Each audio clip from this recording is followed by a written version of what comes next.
Good morning, church. సంఘానికి శుభోదయము. Praise the Lord. దేవునికి స్తోత్రము. Give a praise offering to God. దేవునికి స్తోత్రం చెప్పండి. హల్లెలూయా. Praise the Lord. I thank God for giving this opportunity to share His word. దేవుని వాక్యాన్ని మీ మధ్య చెప్పడానికి నాకు ఈ అవకాశాన్ని దేవుడు ఇచ్చాడు. కాబట్టి దేవునికి స్తోత్రం చెల్లిస్తున్నాను. Stand up for the reading of God's word. దయచేసి మనం బైబిల్ చదువుతున్నాము. దయచేసి లేచి నిలబడదాం మనమందరం.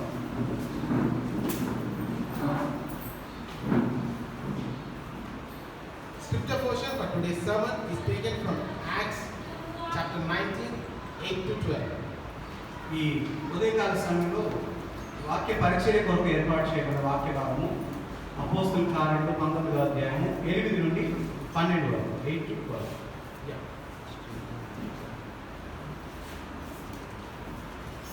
Paul entered the synagogue and spoke boldly there for 3 months, arguing persuasively about the kingdom of God. But some of them became obstinate. They refused to believe and publicly belie the way. So Paul left them. He took the disciples with him and had discussions daily in the lecture hall of Tyrannus. This went on for 2 years, so that all the Jews and Greeks who lived in the province of Asia heard the word of Lord. God did extraordinary miracles to Paul, so that even kerchiefs and aprons that had touched him were taken to the sea, and their illness were cured, and evil spirits left them. అపోస్తలుల కార్యములు 19వ అధ్యాయం 8 నుండి 12 వరకు మనం చదువు. దయచేసి మీరు గమనించండి. తరువాత అతడు సమాజ మందిరంలోకి వెళ్ళి ప్రసంగించుచు దేవుని రాజ్యం గురించి తర్కించుచు ఒప్పించుచు ధైర్యంగా మాట్లాడుచు 3 నెలలు గడిపెను. అయితే కొందరు కఠిన పరచబడిన వారై ఒప్పుకొనక జనసమూహం ఎదుట ఈ మార్గమును దూషించుచున్నందున అతడు వారిని విడిచి శిష్యులను ప్రత్యేకపరచుకొని ప్రతిదినము తురన్ను అని ఒకరి పాఠశాలలో తర్కించుచు వచ్చాను. 10వ వచనం. 2 ఏళ్ల వరకు ఇలాగ జరిగిన కనుక యూదులేమి గ్రీసు దేశస్తులేమి ఆసియాలో కాపురమున్న వారందరూ ప్రభు వాక్యమును విని మరియు దేవుడు పౌలు చేత విశేషమైన అద్భుతములను చేయించెను. అతని శరీరమునకు తగిలిన చేతి గుడ్డలైనను నడికట్లైనను రోగుల యొద్దకు తెచ్చినప్పుడు రోగములు వారిని విడిచెను, దయ్యములు కూడా వదిలిపోయెను. దేవుని మాటలు ఆశీర్వదించుగాక. Let's do our blind Bible pledge. Please bring your Bible close to your heart. Bible ప్రతిజ్ఞ చేద్దామని మీ బైబిల్ను మీ హృదయానికి దగ్గరగా తీసుకురండి. Your word is written in my mind. in my mind. Your word is hidden in my heart. Your word is lamp unto my feet and a light for my path. I will seek you with all my strength. I choose to live my life according to your word. Your word, O Lord, is eternal. Please be seated. దయచేసి కూర్చోండి.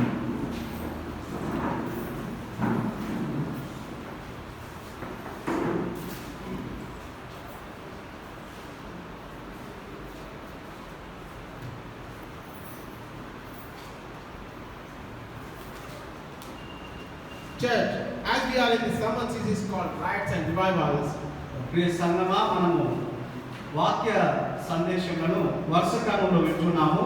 మరి అల్లర్లు అలాగే ఉద్యమం గురించి మనము కొన్ని వారాలుగా వింటూ ఉన్నాము. this Sunday we are concluding this summer. మరి ఈ ఆదివారంతో ఈ యొక్క భాగము మనం ముగించబోతున్నాము. ఈ సందేశంలో భాగము. So far we have learned a riot can be turned into a revival. ఈ సార్ మనం అనేక విషయాలు నేర్చుకున్నాం. ముఖ్యంగా మరి అల్లర్లు అలాగే మరి ఉజ్జీవాల గురించి మనము నేర్చుకుంటూ ఉన్నాము. How we can be faithful to God. అల్లర్లలో అలాగే ఉజ్జీవము వచ్చేటువంటి సమయాల్లో మనం ఏ విధంగా దేవునికి నమ్మకంగా మనం ఉండగలం నేర్చుకుంటూ ఉన్నాము. How revival brings repentance. అలాగే మరి ఉజ్జీవం అనేటువంటిది మనం ఏ విధంగా పశ్చాత్తాపాన్ని తీసుకొని వస్తుంది నేర్చుకుంటున్నాము. And how obedience brings revival. అలాగే మరి ఈ పశ్చాత్తాపం మరి విధేయత అనేది ఎలాగా మనలో ఉజ్జీవాన్ని తీసుకొని వస్తుందో కూడా మనం నేర్చుకుంటూ ఉన్నాము. In this chapter ఈ యొక్క అధ్యాయంలో there is a revival and a riot. ఈ అధ్యాయంలో మనం చదివినటువంటి వాక్య భాగంలో అక్కడ కొన్ని అల్లర్ల గురించి మనం విన్నాము, చూస్తాము. అలాగే ఉజ్జీవాన్ని గురించి కూడా మనం చూడవచ్చు. First part is revival part. మొదటి భాగం ఆ వాక్యంలో ఉజ్జీవాన్ని గురించి రాయబడి ఉన్నది. Second part is riot. రెండవది అల్లర్ల గురించి కూడా రాయబడి ఉన్నది. Let us learn how revival comes and riot raises. మరి ఈ సమయంలో మనం ఉజ్జీవము వచ్చేటువంటి సమయంలో ఏ విధంగా అల్లర్లు మరి సమస్యలు వస్తాయో మనం చూద్దాం.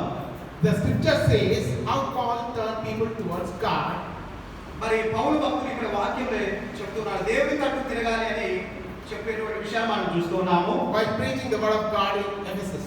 ఎఫెసీ పట్టణంలో దేవుని వాక్యాన్ని చెప్తూ దేవుని తట్టు తిరగమని చెప్తున్నాడు.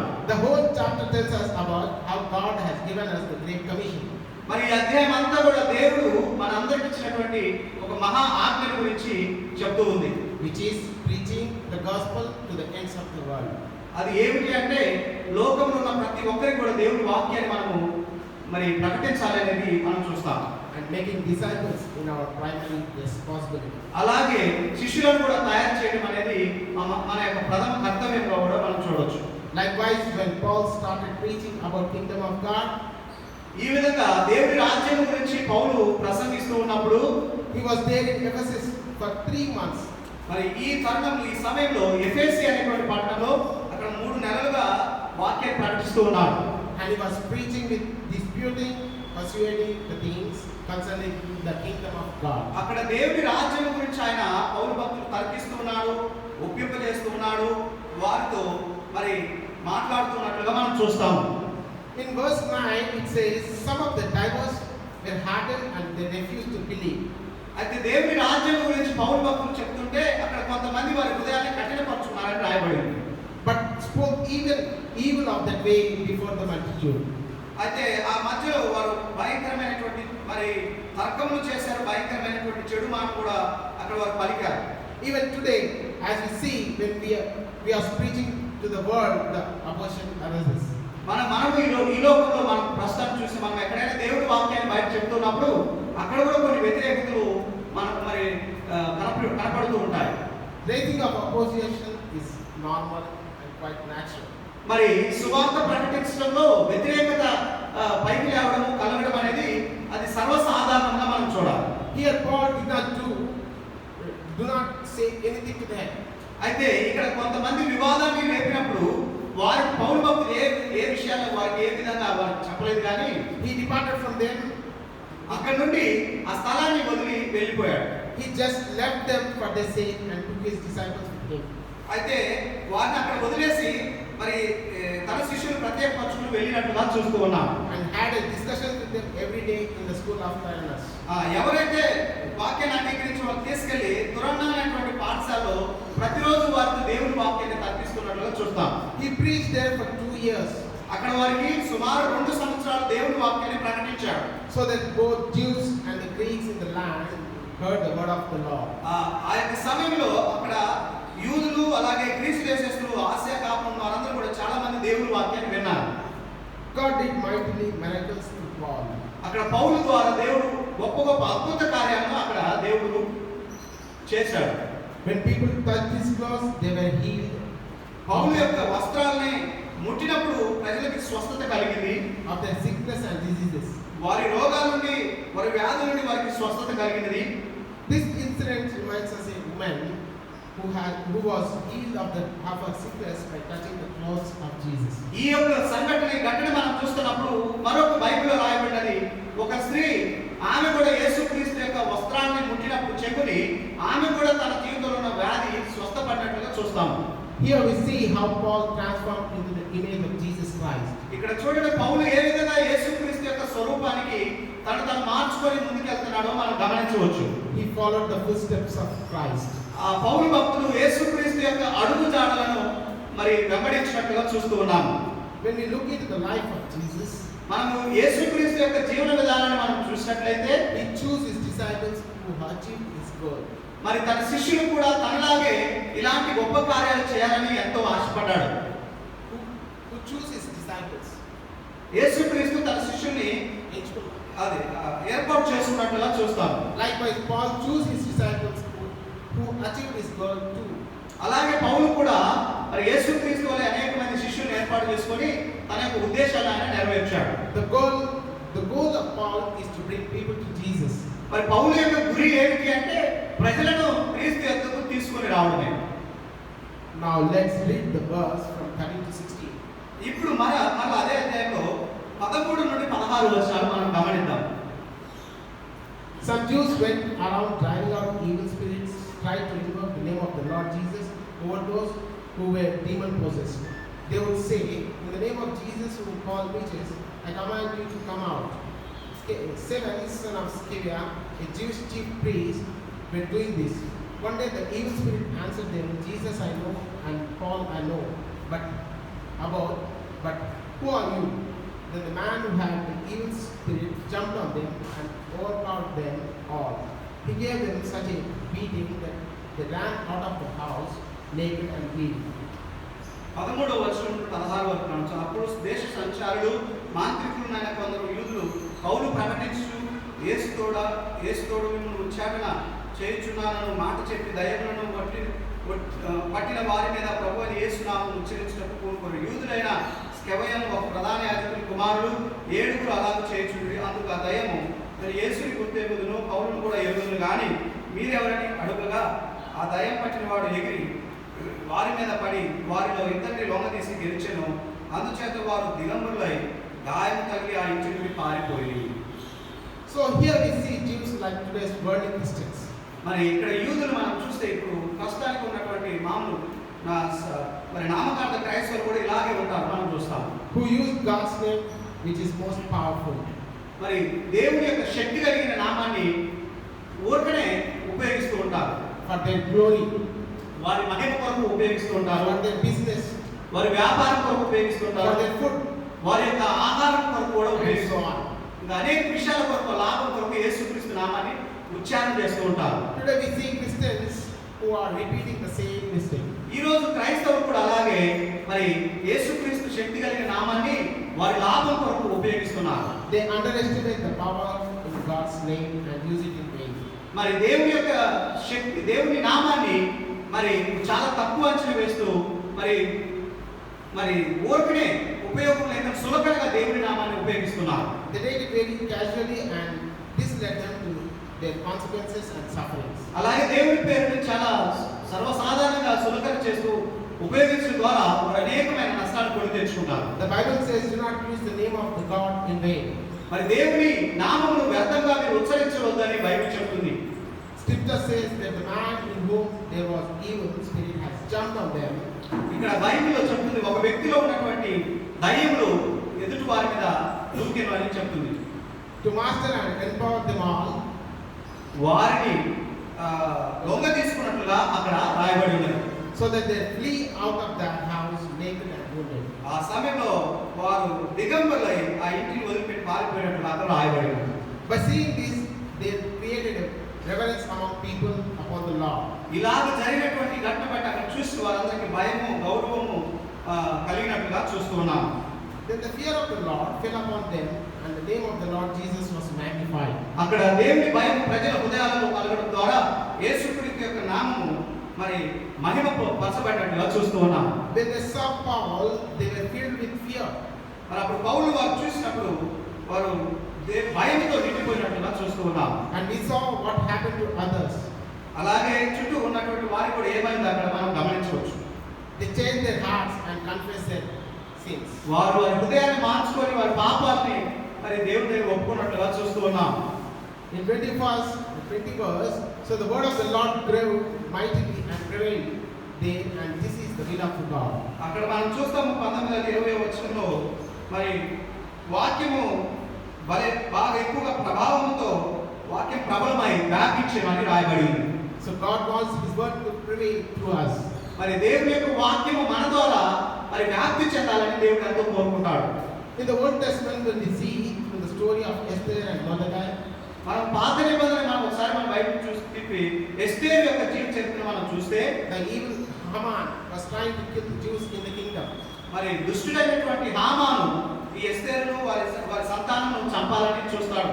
From India to Ethiopia, మరి ఇండియా దేశం నుండి భారతదేశం నుండి ఐథియోపియా అనే దేశం వరకు సంస్థానాలు ఉండేవి ఆ రోజు. and around the world, మరి లోకమంతటా కూడా ప్రపంచమంతటా Haman wants to kill the Jews because they were not going to him and his other gods. ఈ హామాను మరి ఆనాడు తనకు యూదులు వంగి నమస్కారం చేయాలన్న ప్రపంచమంతటా ఉన్న యూదులను సంహరించాలని కుట్ర పన్నుతాడు. But they were only worshipping the God of Jews. అయితే They were only worshipping the God of Jews. అయితే వారందరూ కూడా మరి యూదుల దేవుని మాత్రమే ఆరాధన చేస్తున్నారు. This made Haman and his servants filled with jealous. అయితే యూదులు దేవుని మరి ఆరాధన చేయడం కూడా హామానుకు చాలా కోపాన్ని తీసుకొని వచ్చింది. And they appealed to the king Ahasuerus about this decree. మరి ఈ హామాన్ అహష్వేరోషు రాజు దగ్గరికి ఎదురు నిలబడి వీరి గురించి చెప్తాడు.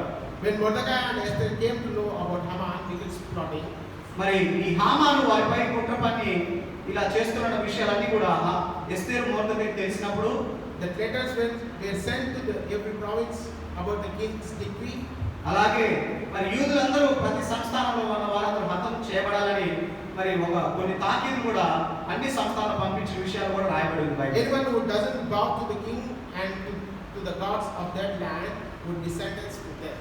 ఆ పత్రికలో ఈ విధంగా రాయబడింది, రాజుకి ఎవరైతే వంగి నమస్కారం చేయరో వారందరూ కూడా మరణ శిక్ష పడాలని కొన్ని తాకీదులు రాసినంత And their gods also. అలాగే వారి దేవుళ్ళకు పూజ చేయాలని కూడా రాసి పెడతారు. When people of Israel heard the news, they were in the great mourning and weeping. అయితే ఈ విషయాన్ని మరి ఇశ్రాయేల్ ప్రజలందరూ యూదులు తెలుసుకున్నప్పుడు వాళ్ళు చాలా దుఃఖపడి వాళ్ళు ఎంతో ఏడ్చి మొరపెడతారు. They set their heart to fasting and praying. వారు ఈ పరిస్థితిని గమనించి వారి హృదయాల మనసులు నింపుకొని ఉపవాసం ఉండి ప్రార్థన చేస్తారు. Weeping and wailing, and many of them were sackcloth and ashes. మరి బూడిదను చల్లుకొని మరి వస్త్రాలు గోనెపట్టు కట్టుకొని వారు ఎంతో దేవుని దగ్గర ఏడ్చి మొరపెట్టినట్టుగా చూస్తూ ఉన్నాము. God gave victory to the Jews over their enemies. వారి విధంగా ఉపవాస ప్రార్థన చేసినప్పుడు దేవుడు వారికి మరి హామాన్ ద్వారా నుండి వారి విజయాన్ని ఇచ్చినట్టుగా చూస్తూ ఉన్నాం. When they were in the presence of God. వారు దేవుని సన్నిధిలో ఉండి ప్రార్థన చేసినప్పుడు ఆ విధంగా కలిగింది. When they were sitting in the presence of God. వారు దేవుని సన్నిధిలో కూర్చొని ఉన్నప్పుడు praying and fasting, ప్రార్థన చేస్తూ ఉపవాసం ఉంటూ దేవుని సన్నిధిలో గడిపారు. God did his work and he showed his miracles for their faith. మరి దేవుడు వారి ప్రార్థన విని దేవుడు తన కార్యాలు చేశాడు, అద్భుతాలు వారి పట్ల చూపించినట్టుగా చూస్తాం. Bible says in Esther 8:17, 8th chapter 17th verse. Bible ఈ విధంగా చెప్తుంది. ఎస్తేరు గ్రంథం 8వ అధ్యాయం 17వ వచనంలో Many of the people of this land followed Jews and fear of the Lord fell upon them. మరి అనేక మంది కార్యాలు జరిగిన తర్వాత యూదుల యొక్క దేవుణ్ణి మరి వాళ్ళు గమనించి ఆ యూదుల మతాన్ని అవలంబించినట్టుగా అక్కడ రాయబడి ఉంది. I like this word very much. ఈ వచనం నాకు చాలా మరి చాలా ఇష్టమైనటువంటి వచనం. Please read it. 17వ వచనము మనం చదువు దయచేసి చూడండి. రాజు చేసిన తీర్మానమును అతని చట్టమును చివరి మాట మరియు దేశంలో యూదుల ఎడల భయం కలిగిన కనుక అనేకులు యూదుల మతమును అవలంబించిరి. అనేకులు, glory to God. దేవునికి మహిమ కలుగుగాక. Many followed Jews and their God. మరి అక్కడ రాయబడి ఉంది, అనేక మంది యూదుల యొక్క దేవుని వారు అవలంబించినట్టుగా అక్కడ రాయబడి ఉన్నది. When they see Jews, అక్కడ యూదులు వారు చూసినప్పుడు వారు యూదుల్ని మతాన్ని అవలంబించారు. And in Acts 19 chapter 17 it says fear of the Lord fell on them. అపోస్తల కార్యాలు 19వ అధ్యాయంలో కూడా మనం చూస్తాము, దేవుని భయము వారిలో కలిగేదని రాయబడింది. Please say with me, fear of God. దయచేసి నాతో కలిసి దేవుని భయము, fear of God. దేవుని భయము. All the name of the Lord Jesus was magnified. The name of the Lord Jesus was magnified. మరి ప్రభువు యేసుక్రీస్తు నామం అక్కడ మరి ఘనపరచబడినట్టుగా మనం చూస్తున్నాం. In verse 18, many that believed came and confessed and showed their deeds. అక్కడ 18వ అధ్యాయంలో 18వ వచనం మనం చూస్తే అనేక మంది దేవుని వెంబడించారు, దేవుని గొప్ప గొప్ప కార్యాలు చేసినట్టుగా అక్కడ చూస్తాం. In verse 20 it says, so mightily grew the word of God and prevailed. అక్కడ 20వ వచనము అపోస్తల కార్యం 19లో చూస్తే దేవుని వాక్యము ప్రబలమై చాలా మరి విస్తరించినట్టుగా చూస్తూ ఉన్నాం. Yes, this is the revival which God wants to bring in this world. ఇలాంటి ఉజ్జీవాన్ని దేవుడు ఆనాడు తీసుకొచ్చాడు, ఇప్పుడు కూడా తీసుకురావడానికి దేవుడు సిద్ధంగానే ఉన్నాడు. from here, and we see a riot from the verse 23. అక్కడ మనం చూస్తాము తర్వాత అక్కడ కొన్ని అల్లర్లు జరిగినట్లుగా మనం చూస్తాం. From verse 23, 23వ వచనం నుంచి మనం చూడొచ్చు. it says about that time there arose a great disturbance about that way. మరి అక్కడ ఒక అతి పెద్ద అల్లరి అక్కడ కలిగేను అని మనం చూస్తాం. This is the riot in Ephesus of that time. మరి ఆ సమయంలో ఎఫెసీ పట్టణంలో జరిగినటువంటి ఒక అల్లరిగా మనం చూడవచ్చు. As people came to know about gospel, మరి ప్రజలు దేవుని యొక్క వాక్యాన్ని దేవుని తెలుసుకునే సమయంలో they naturally stopped worshiping Diana, their goddess. మరి ఎప్పుడైతే క్రీస్తుని తెలుసుకున్నారో వారి యొక్క పురాతన పాత దేవుళ్ళను దేవతలను వారు వదిలిపెట్టినట్లు చూస్తాం. And stopped buying shrines associated with the temple. అలాగే మరి ఆ దేవాలయాలతో అత్యమైన దేవాలయం వాటన్నిటితో వారి సంబంధాలు మరి మానుకున్నట్లుగా చూస్తాం. Whereas before it brought them a lot of business for the craftsmen. మరి అత్యమైన దేవ గుడి దగ్గర మరి అంతకుముందు వారికి చాలా పెద్ద పెద్ద వ్యాపారము లాభాలు వారికి వచ్చాయి. They used to receive a good income from this business and wealth. మరి అక్కడ అత్యమైన గుడి దగ్గర వాళ్ళు ఆ విగ్రహాన్ని అమ్ముతూ వారు చాలా పెద్ద లాభాన్ని ఆదాయాన్ని సమకూర్చుకుంటూ ఉండేవారు. Due to the teachings of Paul, అక్కడ పౌలు యొక్క బోధనలు ఆయన యొక్క ప్రసంగాల ద్వారా their business was in danger and losing its good name. ఆ అతి పెద్ద గుడి దగ్గర ఉన్నటువంటి వారి యొక్క ఆదాయం అంతా కూడా గండిపడినట్టుగా చూస్తాం. The temple of their goddess actions was discredited. అలాగే మరి వారి యొక్క ఆ దేవాలయం దగ్గర ఉన్నటువంటి వారు చాలా మరి పౌలు కూడా అసహించుకున్నారు. వారు చేసినటువంటి ఆ దుష్ట కార్యాలు కూడా ఆ దుష్ట కార్యాలను బట్టి Throughout the province of Asia and around the world. ఈ యొక్క కార్యం ఈ దేవాలయం కూడా ఆసియా అంతటా కూడా చాలా పెద్ద ప్రసిద్ధిగాంచినగా మనం చూడవచ్చు. Paul was not on a campaign to close down the temple of Diana. పౌలు ఈ యొక్క డయానా దేవాలయంను మూసేయడానికి ఆయన ప్రయత్నాలు ఏం చేయలేదు, కానీ he just did the Lord's work. ఆయన ప్రభు అయిన యేసుక్రీస్తు యొక్క సేవను చేశాడు. As people came to Jesus, they naturally stopped worshiping Diana, their goddess. ఎప్పుడైతే సువార్త ప్రకటించబడిందో ప్రజలు సువార్తను అంగీకరించారో సాధారణంగా వారు పాత దేవుళ్ళను అత్యమైన దేవుడి గుడి ఆరాధన అంతా కూడా మానుకున్నట్లు చూస్తాం. And stopped being associated with the temple. ఆ గుడితో వారికి ఉన్న సంబంధాలన్నీ కూడా మానుకొని ఆపుకున్నట్లుగా చూస్తాం. This made the people upset. ఇది ఇంత గొప్ప కార్యం జరిగినప్పుడు అక్కడ చుట్టుపక్కల ఉన్న ప్రజలకి కొద్దిగా వారు విసుగుచ్చేదాన్ని కొద్దిగా కోపపడ్డారు. The people who were in the business of selling things of goddess Diana, ఇలాంటి కార్యము జరిగినప్పుడు ప్రభువుని అనేకమైన నమ్మినప్పుడు ఆ డయానా దేవాలయం దగ్గర ఉన్నటువంటి వారు కొంతమంది who were in the business of selling the things of Diana, అక్కడ డయానాకు సంబంధించినటువంటి ఆ విగ్రహాలు అమ్మేటువంటి వారు అక్కడ ఉన్నారు చాలా మంది. these people wanted to overcome the situation.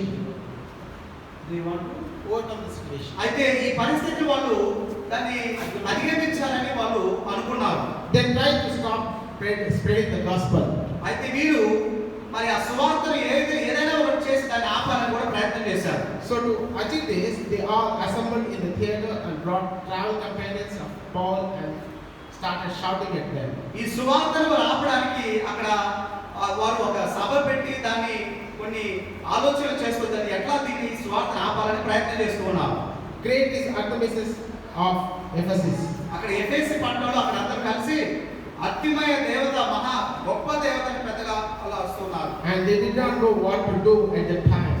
ఆ సమయంలో వారు ఏం చేయాలో వారికి తెలియదు. And some even don't know what was going on. ఇంకా కొంతమందికి అక్కడ ఏం జరుగుతుందో కూడా తెలియని పరిస్థితి అక్కడ ఉంది. This continued for 2 hours, and when the town clerk came, ఆ ఎఫెస్ పట్టణం ఇది సుమారు ఇట్లా కేకలు వేస్తూ 2 గంటల సమయాన్ని వారు అక్కడ పోనించారు. 2 గంటల సమయం చేశారు అక్కడ. and asked them to appeal to the courts. అలాగే ఈ సువార్త చెప్తున్న వారిని అక్కడ మరి న్యాయస్థానం ముందు నిలబడాలని కూడా చెప్పారు. Then he said to the crowd and asked them, "Ye men of Ephesus, you ought to be quiet and do nothing rashly." అయితే అక్కడ కొంత ఒక Paul right No, the town clerk. Okay, అక్కడ ఉన్నటువంటి ఆ అత్యమైన దేవస్థానం దగ్గర ఉన్న అధిపతి చెప్పి అందరినీ నిశ్శబ్దంగా ఉండాలని అక్కడ చెప్పినట్టుగా చూస్తాము. ఓకే, అది సువార్త చెప్పేటువంటి వారిని మరి ఏ హాని చేయొద్దని చెప్తాడు. For you have these men here who are neither robbers of the temple nor the blasphemers of your goddess. వీరు ఏమి దొంగలేమి కాదు, దేవాలయాన్ని దోచుకున్న వారు కాదు, అలాగే దేవుని వారు మీ దేవుని దూషించిన వారేమి కాదు అని అక్కడ అధిపతి చెప్పాడు. And telling them we are not doing the right thing. చెప్పాడు, మనం చేస్తున్నటువంటి పని ఇది సరిగా లేదు, కొంచెం మనం ఆలోచన చేయాలని ఆ అధిపతి చెప్పాడు. If you have any consequences, we have a court and you can appeal there. ఏదైనా మీకు వ్యతిరేకంగా మరి ఏదైనా ఇబ్బందికరంగా ఉంటే న్యాయస్థానం ఉంది, దాని దగ్గర అక్కడ మనము మరి తీర్పు కొరకు మనం ఎదురు చూద్దామని చెప్పాడు. What answer we can give to the authorities of these assemblies? Okay, ఆ సమయం అక్కడ ఆ న్యాయస్థాన విచారణ దగ్గరికి అధిపతులు అనేక మంది అక్కడ వచ్చారు. Maybe we will be charged for this. I think they don't know what answer we give for this. Sorry. Maybe we will be charged for this. అంటే without intimation the assembly to the okay. So కాబట్టి అక్కడ మనం గమనిస్తాము ఎలాంటి మరి విషయాన్ని సంగతిని చెప్పకుండా అక్కడ సభను వాళ్ళు చేస్తున్నట్టుగా అక్కడ మనం చూడొచ్చు. Okay. And he dismissed the assembly and ended the immediate threat to Paul and his companions.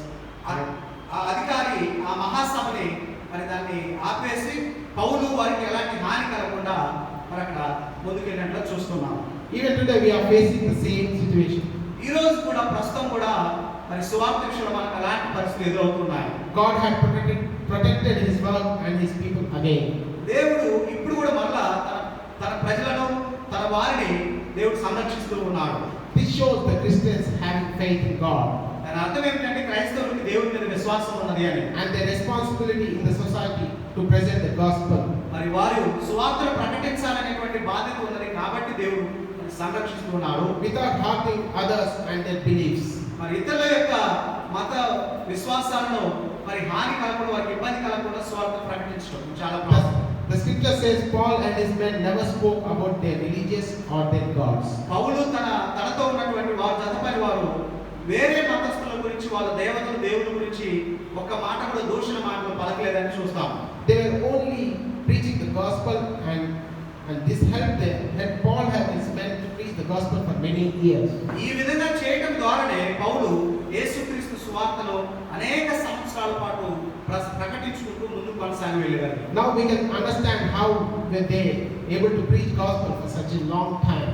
కనుక మనకు అర్థమవుతుంది, అందుకోసమే వాడు అంతకాలం సువార్తను దీర్ఘకాలం ప్రకటించగలిగారు. In the book of Esther, Jews faced affliction at the time because they were obeying God. మరి ఎస్తేరు కాలంలో కూడా మనం చూస్తాము, వారు కూడా దేవునికి విధేయులుగా ఉన్నప్పుడు వారికి అనేకమైనటువంటి శ్రమలు వచ్చినట్టుగా చూస్తాము. This led to a riot between Jews and Gentiles. వారి విధేయత కారణంగా అక్కడ మరి యూదుల మధ్య అన్యజనుల మధ్య కొంత వివాదం కూడా అల్లర్లు కలిగినట్లు చూస్తాం. But when they stood for the word of God, అది దేవుని వాక్యం ప్రకారం వాళ్ళు నిలబడ్డప్పుడు God has given them victory over their enemies. వారి శత్రువుల ఎదుట వారికి విజయాన్ని కలుగజేసినట్టుగా చూస్తాం. Scripture says, Psalm 34:19, chapter 34, verse 19. కీర్తనలు 34:19వ వచనము ఈ విధంగా చెప్తుంది, The righteous person may have many troubles, but the Lord delivers him out of them all. నీతిమంతునికి కలిగేటువంటి ఆపదలు అనేకములు, వాటన్నిటిలో నుండి యెహోవా వారిని విడిపించునని అక్కడ రాయబడి ఉంది. As I conclude this sermon, ఈ సమయంలో వాక్యాన్ని ముగించేటువంటి సందర్భంలో I want to tell you that when Paul started preaching the gospel, he was faithful to God. మరి పౌలు తన సువార్త ప్రకటించేటువంటి సమయంలో దేవునికి వాక్యానికి చాలా నమ్మకమైన వ్యక్తిగా ఉన్నాడు. He was obedient to God. దేవునికి విధేయుడిగా ఉన్నాడు. He was doing the will of God. ఆయన దేవుని చిత్తాన్ని చేస్తూ ఉన్నాడు. And he was preaching the kingdom of God. దేవుని రాజ్యాన్ని ఆయన ప్రకటిస్తూ ఉన్నట్లు చూస్తాం. He preached there for 2 years. అక్కడ 2 సంవత్సరాల పాటు దేవుని వాక్యాన్ని ప్రకటించాడు. Because of this, the entire nations of Asia heard the word of God. ఆ సువార్త ప్రకటించడం ద్వారా ఆ ఏసియా సంస్థానంలో ఆ ప్రదేశంలో ఉన్న వారందరూ చాలా మంది విశ్వసించినట్లు చూస్తాం. And dedicated their lives to God and His word. వాక్యాన్ని అంగీకరించి వారి జీవితాలను దేవునికి ప్రతిష్ఠించుకున్నట్లుగా చూస్తాం. As a believer, are we dedicating our lives to God? మరి విశ్వాసులు మనము దేవునికి మనము ప్రతిష్ఠ చేసుకుంటామా మనం ఆలోచన చేయాలి. Are we living a life like Paul? మరి పౌలు వలె మనము జీవిస్తూ ఉన్నామా? As a family, we are glorifying God through our word and deed. కుటుంబముగా దేవుని వాక్యములను మాట ద్వారా అన్ని విధాలుగా దేవుని గణపరుస్తున్నామా? When people see us, are we able to showcase the life of Jesus Christ in us? ప్రజలు మనం చూస్తా ఉన్నప్పుడు యేసుక్రీస్తు యొక్క జీవన విధానాన్ని మాదిరిని మనం ఇతరులకు చూపించగలుగుతున్నామా? So that they fear God. అప్పుడు వారు దేవుని గురించి తెలుసుకోగలరు. They fear God.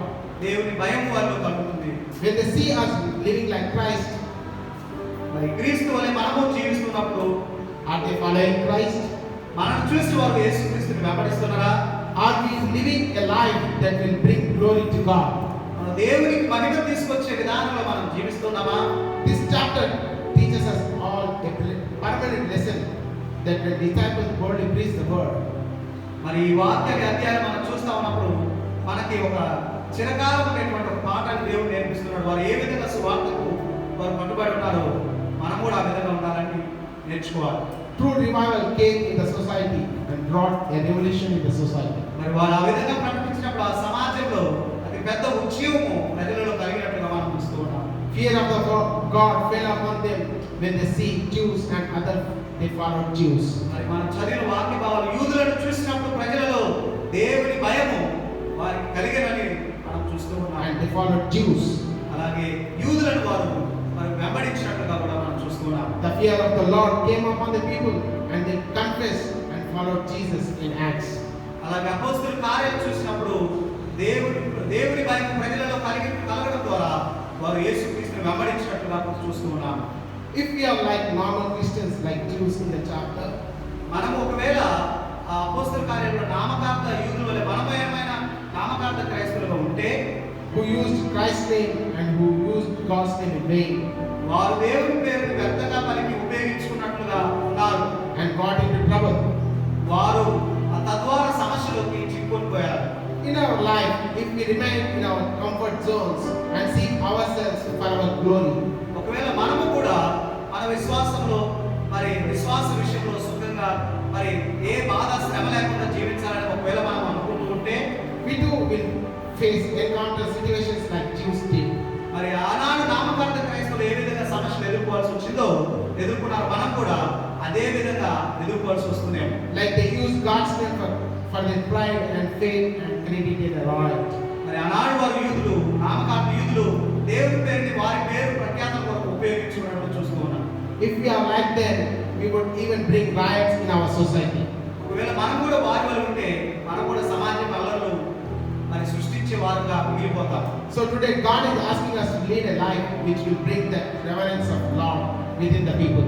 మరి ఈ రోజు దేవుడు మనం కోరుకునేది మనం ఉన్న స్థలంలో సంఘంలో సమాజంలో దేవునికి మహిమ తీసుకొచ్చే జీవితాన్ని మనం జీవించాలని కోరుకుంటున్నాం. Which will turn them to godly ways and godly lives. మరి తద్వారా దేవుడు వారు దైవ భక్తిలోను మరి దేవుని మార్గంలో వారు జీవించగలరు. Which will bring revival and transform the whole ideas of the people.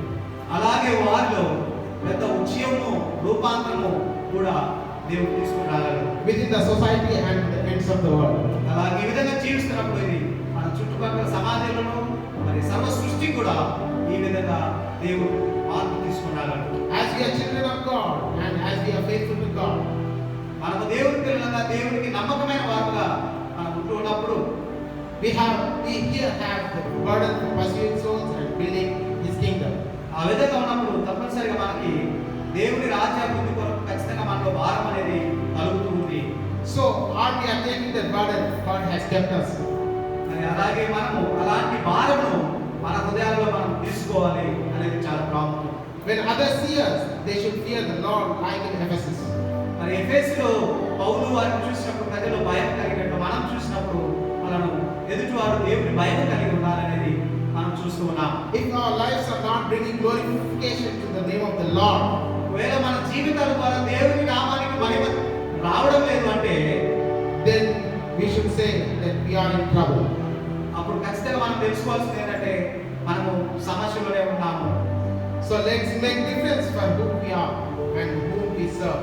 కాబట్టి ఈ సమయంలో మనం ఎవరిని మనం ఏ దేవుని సేవిస్తున్నామో ఈ సమయంలో మనము తెలుసుకొని పరీక్షించుకుందాం. Let's ask God to help us to bring revival in our societies. దేవుని అడుగుదాము, మన సమాజంలో ఒక పెద్ద ఉద్యమాన్ని తీసుకొని రామని దేవుని అడుగుదాం. And places where we live in.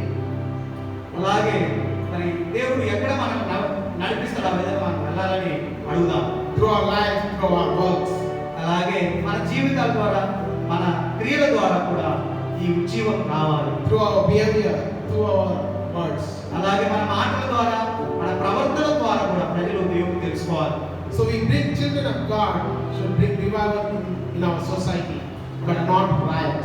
మరి దేవుని పిల్లలు ఎప్పుడు కూడా సమాజంలో ఉజ్జీవాన్ని ప్రజలకు తీసుకొని వస్తారు కానీ అల్లర్లు ఎక్కడ కూడా వాళ్ళు తీసుకొని రారు. And as a believer and follower of Christ, I follow footsteps of Paul. మరి ఈ సమయంలో ఒక విశ్వాసిగా యేసుక్రీస్తుని వెంబడించే ఒక సేవకునిగా మరి పౌలు నడిచినటువంటి ఈ మాదిరిలో మనం కూడా నడవాలి అనేది చాలా ప్రాముఖ్యం. I ask you all to do the same, that we should bring revival, not a riot. మరి పౌలు వలె నేను మీ అందరినీ మనం చేసేది మనమందరం కలిసి పౌలు వలె ఉజ్జీవాన్ని మన సమాజంలో తీసుకొని రావాలి.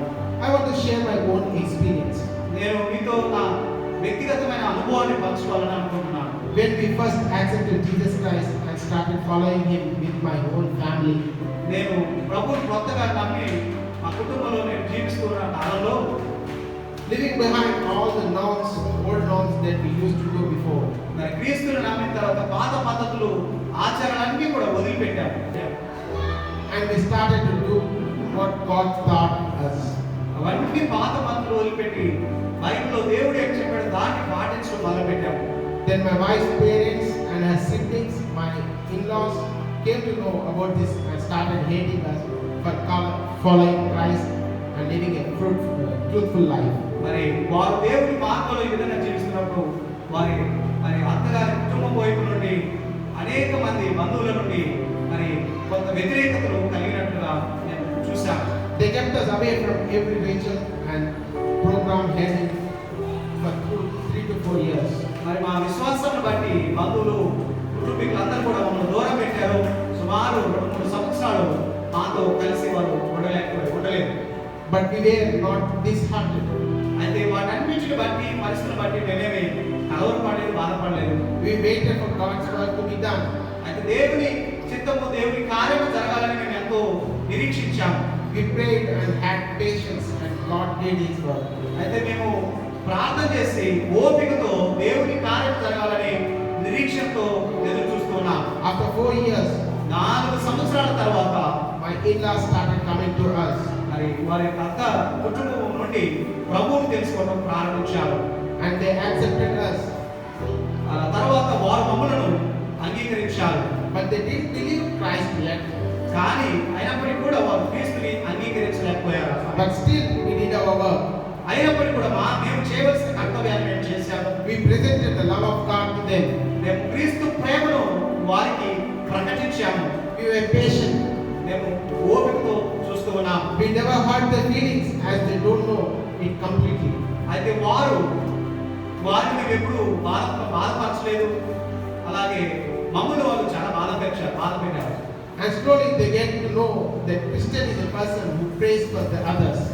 అయితే వారు తర్వాత తెలుసుకున్నారు మరి క్రైస్తవులు అంటే ఇతరులను మరి ప్రోత్సహించే ఇతరుల కొరకు మేలు చేసేవారని తెలుసుకున్నారు. Because they have seen us praying for them.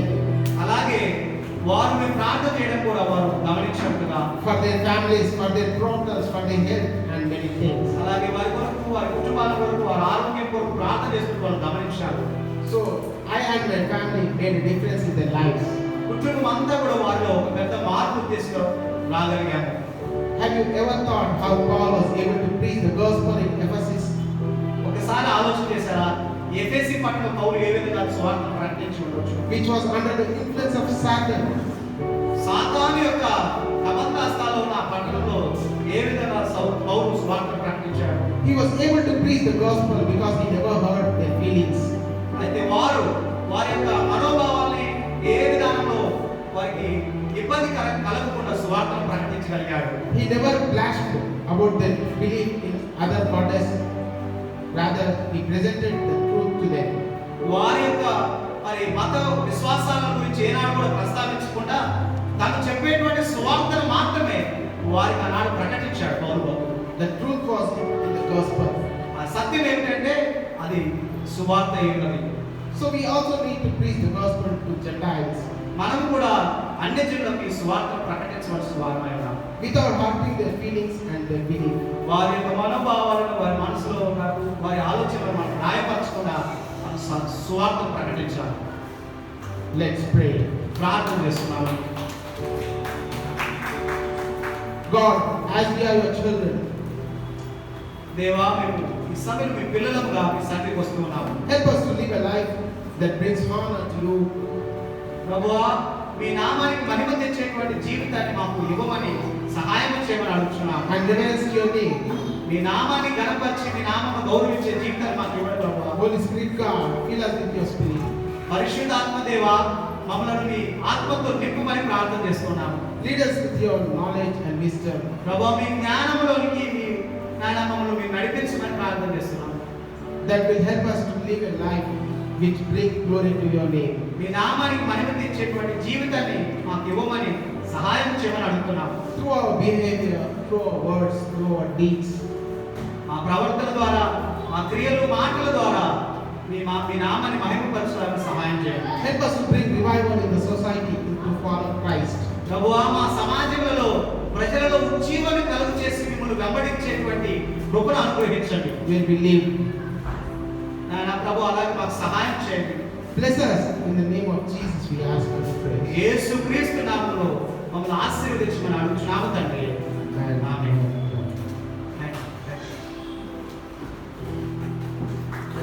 Lift your hands for benediction.